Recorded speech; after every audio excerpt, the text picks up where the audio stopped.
It's Money Mondays again. I'm Daniel Pate with Apical Texas. We're going to do some math. We're going to look at things that we can influence and how we can impact money. We're going to break down. This basic calculation can go in a spreadsheet, can be reused, can be used as a template. You got vines per acre, okay?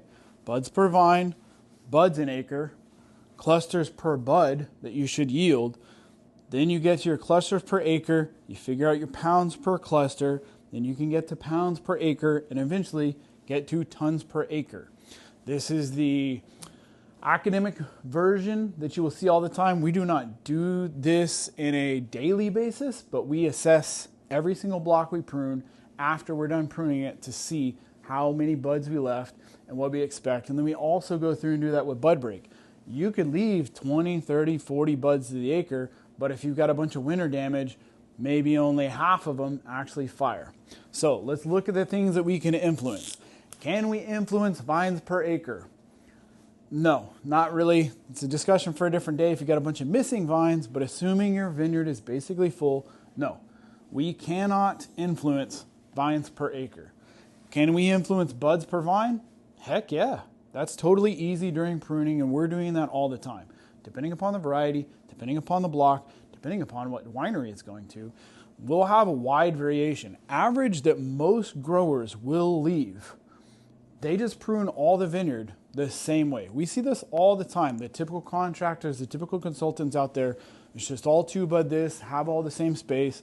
Typical range is 50 to 30 buds per vine, which typically gets you somewhere between 2 to 4 tons an acre. Now, if it's a huge, heavy cluster variety, you'll get more than that. But if it's Merlot or something that's normal, a Gruner maybe, you're only going to get 2, 3, 4 tons an acre using this.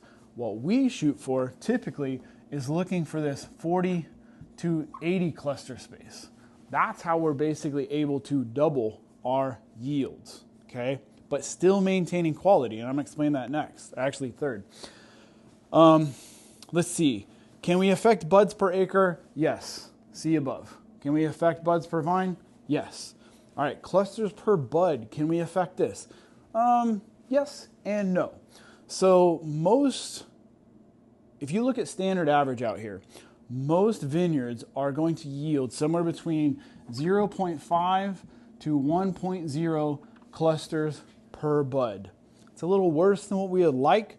What we really shoot for, we have entirely different fertility programs, and we really focus on making sure that we've got really fruitful buds when it's all said and done. In an ideal world, we're going somewhere between 1.0 on our side of things and maybe best case scenario 1.5.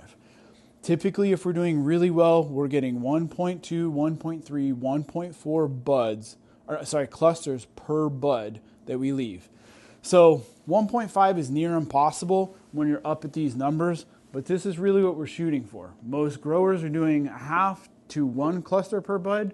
We're typically doing 1 to 1.4, maybe 1.5 in some rare varieties. Now, clusters per acre. Are we influencing that? Yep. See above, right? Now, pounds per cluster. Can we influence this? Hell yeah, we can influence this. You see people do it all the time. They leave the water on the entire month of May and June, and they basically triple the size of the cluster, okay? That's one way to gain yields. We don't take that approach. I'd actually like high cluster numbers and low cluster weights because I got smaller berry size, much better skin to pulp ratio, and much better quality. So a lot of typical growers are leaving on massive amounts of water, and they're trying to shoot for clusters that weigh between 1/3 of a pound and 6/10 of a pound. That's their hack to try and boost the yields. They prune it the same every year. They don't do much fertility, and so that's the lever that they pull on. We take the opposite approach. In an ideal world, we've got somewhere between 1/5 of a pound and maybe 4/10 of a pound for things like Tempranillo and Mourvedre. That's really kind of the goal. But we want as much grape skin as possible to maximize quality. So that's how you influence that. So are we influencing pounds per acre? Yeah, that's correct.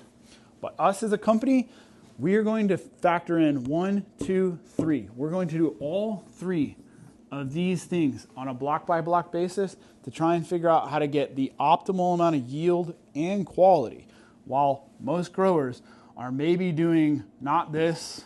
Nah, they're not doing that. I see all the crews. They're not doing this. Maybe they're doing this. So we're trying to influence yields in 3 ways, which all impact this bottom line here. And typically the average grower here in the state of Texas is maybe playing with 1. Maybe some of the good ones are doing 2. But we're focusing on 3, and that's why we're able to get more yields and more money on Mondays. We'll see you guys around. Take it easy. Heed the vine.